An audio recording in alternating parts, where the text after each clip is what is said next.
तो જોઈ શકો છો એકદમ ક્રિસ્પી એવા સેવ રોલ તો લગ્ન પ્રસંગમાં મળે એવા આપણે સેવ રોલ બનાવીશું। તો સેવ રોલ બનાવવા માટેની શરૂઆત કરી દઈએ।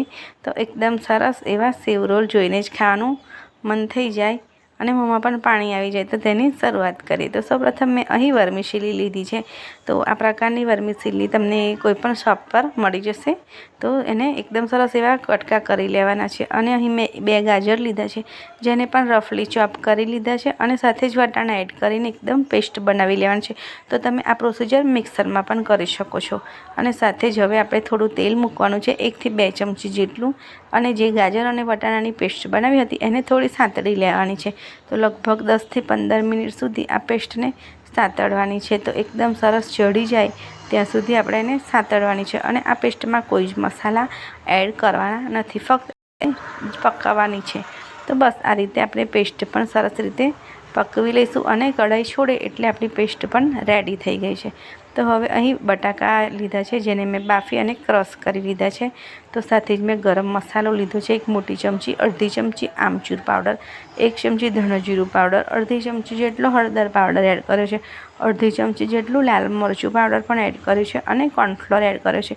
તો કોર્નફ્લોર આપણે એટલો એડ કરવાનો છે કે આપણા રોલ ફાટે નહીં। તો મેં લગભગ 3 થી 4 ચમચી જેટલો કોર્નફ્લોર એડ કર્યો છે અને સાથે દળેલી ખાંડ એડ કરી છે, ધાણા એડ કર્યા છે અને આદુ લસણ મરચાંની પેસ્ટ એડ કરી છે અને સ્વાદ અનુસાર મીઠું એડ કર્યું છે।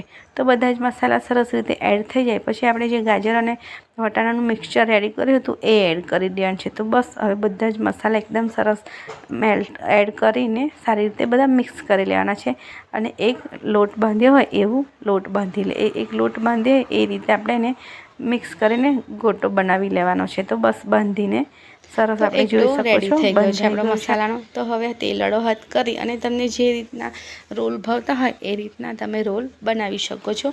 તો લગ્ન પ્રસંગમાં લગભગ આ રીતના લંબગોળ રોલ મળતા હોય છે। તો મેં પણ એ રીતે જ રોલ બધા બનાવી દીધા છે। જોઈ શકો છો એકદમ સરસ એવો રોલ વાળી લેવાનો છે અને તમે એકાદો રોલ ચેક પણ કરી શકો છો।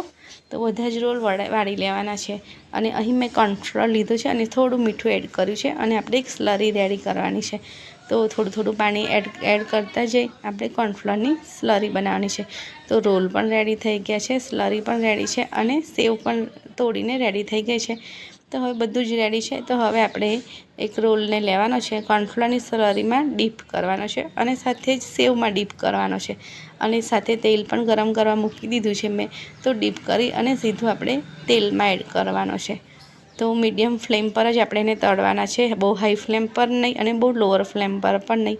જો હાઈ ફ્લેમ કરશો તો રોલ ફાટી જશે અને મીડિયમ ફ્લેમ કરશો અને હાવ લોઅર ફ્લેમ કરશો તો રોલ તૂટી જશે કાં તો તેલ ભરાઈ જશે। તો એકદમ મીડિયમ ફ્લેમ પર જ આપણે એને તળવાના છે અને આ ટાઈમે જો તમે ચેક પણ કરી શકો છો જો રોલ ફાટતા હોય તો થોડો કોર્નફ્લોર પણ એડ કરીને પાછું મિશ્રણ સેટ કરી શકો છો। તો રોલને હલાવવાના પણ ખૂબ જ ધ્યાનથી જોઈ શકો છો હું જેવી રીતે હલાવું છું બસ એ રીતે ધીરેથી જ એને ઉથલવાના છે, એકદમ રોલને હલાવવાના નથી। તો જોઈ શકો છો એકદમ સરસ તળાઈ અને ક્રિસ્પી આપણા રોલ રેડી છે।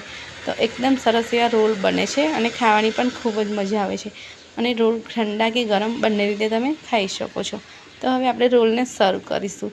તો અહીં મેં ટામેટો કેચઅપનો ઉપયોગ કર્યો છે, તમે ધાણાની ચટણી કે ધાણા ફુદીનાની ચટણીનો ઉપયોગ પણ કરી શકો છો। તો એકદમ સરસ એવા રોલ રેડી